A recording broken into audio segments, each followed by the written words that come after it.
In 1994, 3 siblings disappeared without a trace from a seaside town in Greece. In 2022, their childhood drawings were found hidden inside a stranger's attic. "She's not here, where did they take them?" The shout cut through the small seaside town like a stone through glass. One moment the square was full of summer chatter, a radio playing bouzouki in the breeze, and 3 small backpacks leaning against a bakery wall. Then only footsteps and the scrape of a bicycle wheel on cobblestone. A mother's scream hung in the air as dusk fell, and nobody knew what they would find decades later. Missing shadows. Every shadow has a story. Subscribe. In the whitewashed alleys of Agios Nikos, everyone knew the Papadakis family. Yannis Papadakis, once a fisherman, kept a quiet pride in his stooped shoulders and hands that smelled of salt. His wife, Eleni, hummed lullabies as she wound fresh dough in the bakery. Their 3 children, little Petra, bright-eyed at 7, Nikos 10, already making sketches of ships, and small Sophia, 5, who refused to sleep without her faded pink blanket, with a kind of kids who filled the village with noise and sticky fingers on shop windows. Petra loved to sing church hymns off-key and chase pigeons along the harbor. Nikos collected pencil stubs in a tin and drew maps of imaginary islands. He carried a small spiral notebook everywhere. Sophia, with her gap-toothed grin, would offer strangers the last piece of baklava if they smiled at her. The siblings were inseparable. They raced between olive trees, shared secrets under lemon branches, and tucked their childhood drawings into a shoebox under their bed. Pastor Michaelis, the village priest, watched them with fondness. He'd often send them home with honeyed biscuits. And Aunt Marina, who ran the ferry ticket booth, always made sure Petra got the front seat on the boat. At dusk, on a late August evening in 1994, the children played near the harbor, drawing chalk boats on the pavement. A fisherman later said he saw a van idling by the quay. But in a town that lived by the rhythm of waves and routine, an unfamiliar vehicle was easy to miss. Still, someone noticed an old woman folding a linen, a stranger leaning back, watching the children. She whispered this to no one, and that unease settled like a stone none of them could name. It was the kind of summer evening agios Nico remembered for years. Slow, golden light, the smell of frying fish, and the bell from the small chapel marking Vespers. On August 27, 1994, the Papadakis family set out after dinner for a stroll along the harbor. The children clutched colored pencils and scraps of paper, promising to show their latest drawings to anyone who would look by 8:10 p.m. They were playing near the bakery window, giggling as they traced sail shapes on the pavement. A street vendor was packing up. A couple argued softly by the pier, and the last ferry's horn sounded in the distance. At 8:23, Eleni turned to call the kids for supper. They were there, Petra pointing at a sketched boat, Nikos on his knees adding cross-hatching, Sophia hugging her blanket close. Then, witnesses' memories splinter. An old fisherman claimed he spotted a white van backing into the alley at 8:25. The baker's apprentice swore he heard a low male voice say, "Quiet now, quiet," followed by the sound of a child's cry. A tourist at the quay said she saw 3 small hands reach toward someone who smelled faintly of tobacco. But by 8:30, the children were gone. Panic moved through the square like wind. Yannis ran in circles, calling their names until his throat burned hoarse. Neighbors swept the alleys with lanterns.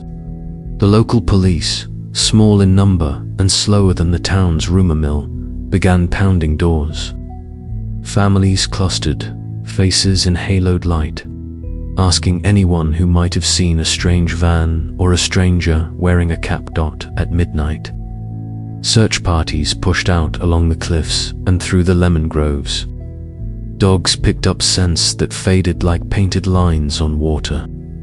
A torn scrap of pink fabric, a pencil sharpened to a nub, and a half-finished drawing of a blue boat were found near an old fisherman's crate. But no footprints led away. The van that some remembered simply evaporated from every account by morning, and witnesses' stories shifted like sand. The square's lamplight dimmed with the dawn. Radios were tuned, boats stayed moored, and the village held its breath. The children had vanished from a place where every face was known, where every footstep was catalogued by neighbors. And then, silence. Sirens traced the coastline through the night, searchlights slicing dark hills, and for the first time, the harbor did not feel like home. Nearly 3 decades passed. Agios, Nico, aged in the sun. New condos rose in distant towns, tourism changed rhythms, and the Papadakis bakery passed to younger hands. The memory of that autumn night hardened into a notch in the villagers' collective sorrow. The shoebox of the children's drawings, dusty and untouched, lay forgotten beneath a loose floorboard in the Papadakis house until a renovation. Crew in the summer of 2022 pried the boards up to replace old beams. They expected rotten wood and mice. Instead, beneath the floor, pressed in a tin box, lay stacks of paper, childish sketches of boats with names written in careful letters. Thalassa, Kalus, for Mama. The colors were bright as if drawn yesterday. The discovery reached the village quickly. Eleni, older and thin with grief that never quite left her, held each drawing like a relic and wept in the doorway as old neighbors gathered. Among the drawings was a folded note in Nikos' handwriting. "If we must go, take our pictures with us." Tucked under the last sheet was something unexpected, a small Polaroid photograph, faded but clear enough. It showed the 3 siblings standing together by the quay, smiling, and behind them, just beyond the pier railing, a high-sided van with a blurred logo. The van's paintwork carried colors like a church banner. Across its side, faint stenciled letters seemed to form a name. For years, that vehicle had not been mentioned in official reports. Some thought the Polaroid could be a forgery. Others believed a tourist might have snapped it by chance. But the photograph's back was stamped with a shop's name, a local wallet maker that had closed in 1995. The timestamp noted September 1994. Detective Eleni Marcos, not related to the bakery family but a persistent investigator who had tracked cold cases across islands, arrived the next morning with a small team. She walked the quay, the air smelling of salt and new paper. The drawings were catalogued and scanned. Forensic analysts found trace pigments that matched crayons sold only in a specific town across the mainland, an odd trade detail that hinted at movement, not isolation, and tucked inside a thin envelope, misplaced between blueprints and old receipts, was one more item. A child's crayon stub with a smudge of lead and a faint fingerprint. It was enough for the lab to begin testing. When the first results returned, they revealed a name on the passenger list of a ferry that had made an unscheduled run that month. A van driver registered under a name that didn't match any license in the region. The past, once thought quiet, sighed. What they found under the floorboards was not just childhood art. It was a breadcrumb that would lead into the weathered map of a decades-old lie. Detective Eleni Marcos threw herself into the reopened investigation with the kind of focused, stubborn energy that carved through complacency. She interviewed every elder who remembered the night, cross-checked fairy manifests, and dug through municipal ledgers that smelled of mildew and old ink. The shoebox drawings became evidence, each stroke of pencil a voice from the past. The first surprise came in the church's ledger. A page dated September 1994 appeared to be missing, the edge ragged as though torn in haste. No one in the parish admitted to destroying records, but the ledger had changed hands twice since the 90s. The missing page made Eleni suspect deliberate erasure. She found resistance everywhere. Pastor Michaelis, who had presided over the Papadakis family, was polite but closed. "We prayed for the children then," he said. "We bury our secrets in God." When asked about the ledger, he lowered his voice. "Old towns keep memories, but some things we give to the Lord." A retired customs worker, Coasters remembered seeing a van load of boxes that summer, supposedly bound for inland relief. He had signed a receipt for crates marked donations, but the signature looked different on the forms now. The letters smudged, an initial that could read both M and R. Where the crates went, Coasters couldn't say. The trail ended in a depot that burned down in 1997. The emotional pressure mounted. Eleni, who had never married and had a younger brother who'd disappeared from Athens years earlier, found the case raw and personal. Sleepless nights became a pattern. She replayed interviews in the dark, tracing the edges of inconsistencies like a seamstress checking stitches. Her dreams filled with tiny hands and the smell of lemon oil. Rumors circulated, a traveling sect that recruited children for distant missions, a shadowy charity funneling kids to foster homes abroad, a ring that trafficked children under benevolent names. None of them fit neatly, but each whispered a possibility that clung to the town like dust, just when the leads felt thin. A truck driver called the station with a story. He remembered a van with a homemade emblem, a painted cross, and a town name he didn't recognize, making a late-night stop at a roadside diner in 1994. The driver had jotted the license plate on a receipt. The number had been long scratched out by time, but the diner owner still lived, and his memory was sharp. He described the driver as polite, with a small scar by his lip, and the van's paintwork resembled a faded icon scene. Eleni focused on that scar. She cross-referenced arrest records and hospital notes and found an old clinic report. A man admitted in 1995 for facial stitches after a minor accident. The name in the file was different but bore the same handwriting characteristics seen on the torn church ledger. A looping R that matched Pastor Michaelis' signature. Chain by chain, she threaded clues that suggested the circle of trust around the church had more than one loose link. And just when she thought the case was tightening, a sealed envelope arrived at her office. Inside was a small Polaroid of a child's crayon drawing of a boat and 3 stick figures, and beneath it, in hurried script, "Stop digging. You'll wake what sleeps." The paper smelled faintly of sea salt and old smoke. It was unsigned, but the postmark was clear. Agios, Nikodot. The warning sat heavy on her desk. Someone was watching. Someone wanted the past to remain buried. Yet the drawings kept speaking, and Eleni answered back by looking harder, listening longer, refusing to let the silence win.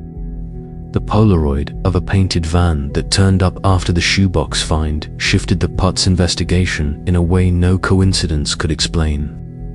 Enlarged and enhanced. The faded logo revealed stenciled letters, not a church name as the villagers assumed, but the words Orthos, mission, and beneath them, a stylized dove. The mission sent relief kits across islands, but its records for 1994 were inconsistent. With some trips logged and others missing, Eleni traced the mission to a small office in Patras, but the phone number connected to a PO box that hadn't been active in years. The mission's leading organizer in the 80s was a charismatic man named Rigas Marias, who had preached about purification and salvation. He had been photographed with Pastor Michaelis at local charity events. Still, Riga's name disappeared from public records after 1996. Then something more personal surfaced.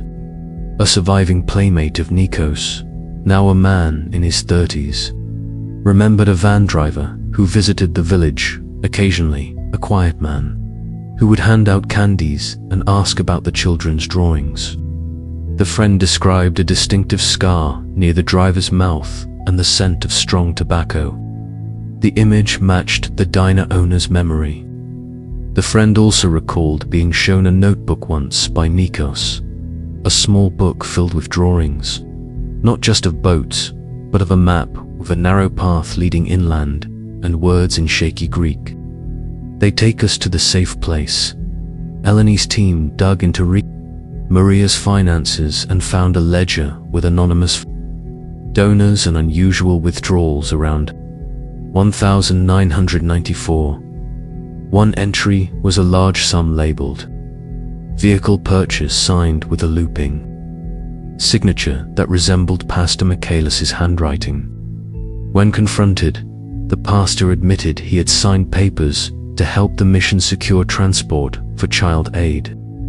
He said he never imagined what would follow. His face folded with a mixture of shame and fear. But the greatest shock came when DNA analysis of crayon wax from the shoebox matched a mixture of oils common to a specific brand produced only by a manufacturer, situated in a small industrial suburb where Rigas had once lived. It was a narrow trail, but it pointed the investigators to a former warehouse, now converted into holiday apartments. Inside the registry for the building was a forwarding address, a rural property in northern Greece, registered in the name of Armours. When officers arrived at that property with a search warrant, they found a single room stacked with boxes of pamphlets and religious texts, and at the back, a faded mural depicting children leading one another toward a light. The mural's style matched Nikos' sketches, stacked in a corner, carefully preserved in acetate sleeves, were dozens of the children's drawings, not just the Papadakis siblings' work, but drawings from other villagers, all dated and labeled with tiny initials. One of the sleeves held a folded note. The handwriting was familiar from the torn ledger. "They will know the way. Keep the door closed." Signed with an initial that matched Pastor Michaelis' scribble. Eleni felt the air go thin. She thought she understood who had orchestrated the trip.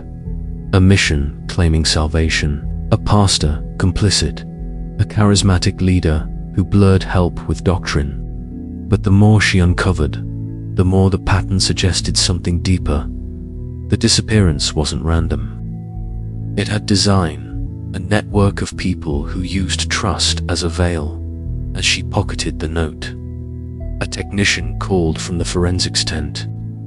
"Ma'am," he said, voice low, "we found a match on a hair sample from one of the drawings. It links to an old hospital registry for a patient treated after a facial injury. The name, it's Rigas Marias." Eleni's hands trembled. The man who preached salvation, who appeared in photographs with the pastor and whose mission vans had carried children, was not just a shadow in a picture. He was alive, and he had been closer than anyone suspected. But that wasn't the final truth. She whispered, hearing the echo of the anonymous warning in her ear. The raid was sudden. At dawn, with the sea mist still clinging to the hills, officers moved on the converted monastery where Rigas Marias had been living under a different name. Local news vans lined the main road as the team advanced with warrants and flashlights. Inside, the air was cool and smelled faintly of incense and old paper. Rigas, older now, hair thinned to silver and eyes like flint, sat in a high-backed chair in a cluttered office. He wore a sweater despite the heat. When officers entered, he rose slowly and smiled in a way that did not reach his eyes. "Rigas Marias?" Eleni asked, holding the search warrant like a shield. The man inclined his head. "I go by many names," he said softly. "I have served many places." They found a small room behind the chapel where drawings were tacked to the walls in a careful grid. Each page had a child's name and date inscribed. Nearby, a faded journal lay open with passages in Riga's hand, sermons that wove salvation and removal together. Passages advising that the pure must be taken to preserve grace. The language was chillingly clinical, as if theology had been repurposed into a manual. Then, slowly, in a sealed metal trunk, officers uncovered photographs, the Polaroids showing the children by the key, the van, and a series of images taken inside a small cabin. In one, a little hand reached out to hold an adult, and in another, the three siblings were lined up beneath a rough wooden cross, faces blank in the flash. They brought Rigas to the station. Under interrogation, his voice was calm, almost rehearsed. He spoke of visions and duty, of how the world had grown rotten and how chosen ones must be sheltered. They were saved, he said again and again. We saved them from decay. Eleni watched as officers placed the photographs and the journal in evidence. The emotion in the room changed from outraged disbelief to a numbing grief. Then forensic teams delivered a new result. Bone fragments found near an old storage pit at one of Riga's properties matched 3 of the missing children. The DNA counted out names into cold certainty. Rigas, when told, smiled as if hearing a hymn. "They are at peace," he whispered. But then came the last, fracturing moment. A battered notebook found under a floorboard bore a different hand, small and clever, full of maps and escape routes. The handwriting matched only one person in the case. Pastor Pages indicated a series of clandestine transfers, lists of children moved to safe houses, and an address in a remote province. The final entry, dated a week after the disappearance, read, "To remain. Keep the road clear." Eleni felt her breath catch. The pastor's involvement, once a rumor, now had the weight of ink and paper. The network had been intimate, not merely Rigas alone, but others who'd thought they acted for good. The courtroom would later call it fanaticism. Survivors would later name it betrayal. In the hush that followed, Rigas whispered, "You cannot punish truth." But in that whisper lay the thin lie he had built his life on. Justice would try to answer, but not everything could be restored. News of the arrests spread through Agios Nico like winter sun, sharp and revealing.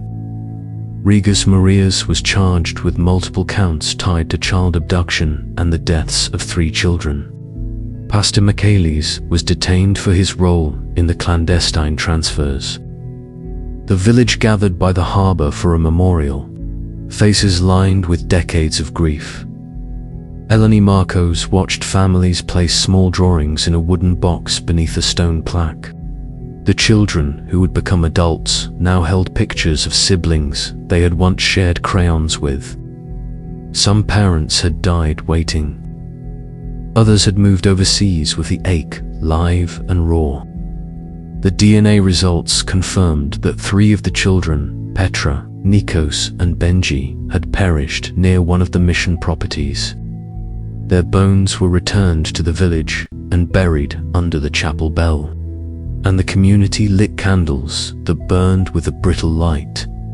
2 names remained open: Sophia and another child whose memory had blurred into a different family rumor. Investigators followed the last thread to a remote foster network that dissolved into international fog in the 90s. Files and addresses led to dead ends and polite refusals by institutions that had changed names and jurisdictions.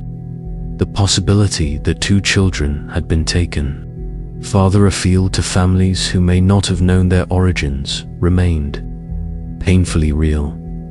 Eleni drove to the shore at dusk and watched the water fold into itself. She had not solved everything. She had offered a measure of truth and a promise that the missing would not be forgotten, that paper and ink had been made to speak, but some answers stayed with a bitter edge. Trust had been broken in the town by the people they had loved. At the end of the day, a small shoebox of drawings, their colors softened but legible, sat on the steps of the old parish. Villagers dropped folded notes, coins, and tiny toys into it. The box felt like a bridge, fragile, human, and necessary. Eleni stood with her hands in her coat pockets and whispered to the wind, "We found you." We know some of the story now. The harbor echoed back with the steady, indifferent tide. Sometimes the past is not a closed book, but a map with edges that fray and lead elsewhere. 3 small hands once sketched boats with wide, hopeful strokes, and those drawings kept a secret alive until someone was brave enough to look. Truth often arrives slow and brittle, carrying both relief and more sorrow than we expect. We cannot undo the harm done by those who wore trust like armor, but we can listen, unearth, and remember. In the end, memory is the quiet work of justice. Small acts, a drawing, a shoebox, a stubborn detective, piece a life back together enough to name it again.